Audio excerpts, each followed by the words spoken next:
Today we're gonna talk about what's probably one of the most haunting murder cases in all of South Korea, the Raincoat Killer.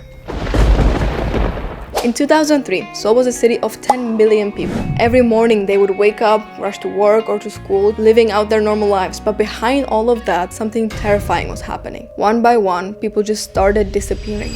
At first, there was no reason to believe that all of those cases were somehow connected together. The victims were different ages, lived in different parts of the city, and there was no obvious suspect linking them together. Some of the victims were elderly people, and they were attacked in their own homes, the place where they're supposed to feel the safest. Because the investigators found so few clues connecting the cases together, the police treated the murders as separate incidents rather than the work of a single killer. As more victims appeared, the pressure grew on the investigators to find answers. But instead of getting closer to the truth, they were chasing what looked like completely unrelated crimes. What they didn't know was that all of these murders had been committed by the same man, someone who has been hiding in plain sight. His name was Young-chol. After the details of his crime became public, the media gave him a name that would become infamous across South Korea. But before Yu became known as South Korea's most notorious criminals, he already had a long history of crime. So who was the man behind these murders? Young-chol was born in South Korea in 1970. He grew up in a financially struggling family and had a difficult upbringing.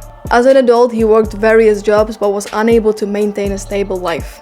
Long before the murders even began, Yu already had a criminal record. Over the years, he was arrested and imprisoned for crimes including theft, burglary, and sexual offense. After each release, he continued committing crimes, becoming a repeat offender. When police later questioned him, Yu claimed that he targeted wealthy people because he resented them and blamed them for his own hardships. He also claimed that he targeted women working in the sex industry because of his own beliefs about them. However, investigators and psychologists have generally rejected all of these statements as genuine explanations for his crimes, viewing them instead of attempts to justify his actions after his arrest. By 2003, Yu's criminal behavior had escalated dramatically. What had once been just about theft and burglary was about to become one of the most deadliest cases in all of South Korea. After years of small crimes, Yu crossed the line he could never come back from. In September 2003, he committed his first known murder. Over the following months, he continued killing. At first, he targeted wealthy elderly people living alone. To mislead investigators, he staged the crime scenes to look like ordinary robberies. When the police began focusing on those murders, Yu suddenly changed his pattern and began targeting women working in massage parlors instead.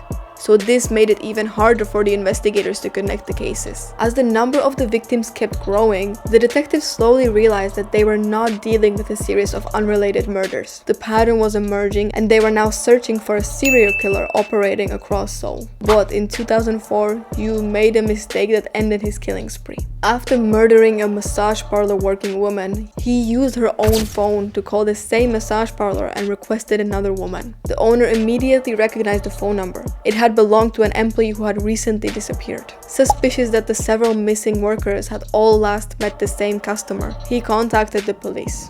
And here is the actual crazy part. The owner decided to help the police identify the person behind the calls. And the way they did it is insane.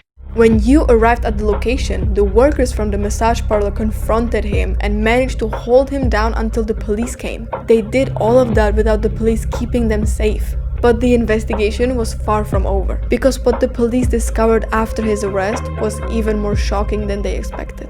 During questioning, Yu began revealing details of his crimes, and what the police discovered became far worse than anybody even expected. He confessed to multiple murders that happened in the span of less than a year. The investigators realized that all of the cases that they had been treating separately had been actually committed by the same person.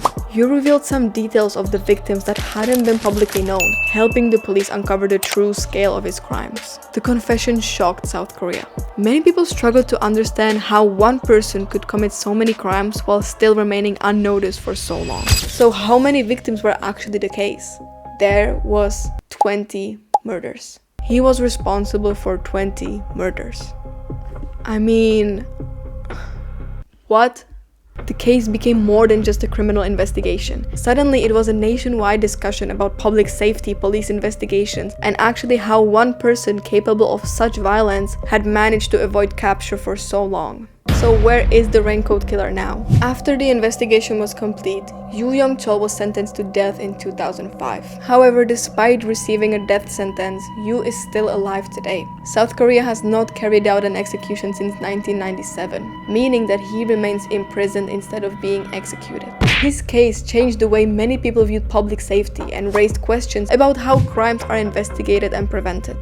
The story of the Raincoat Killer is not only the story about a criminal, but also about the lasting effects it had on the victims, their families, and the entire country.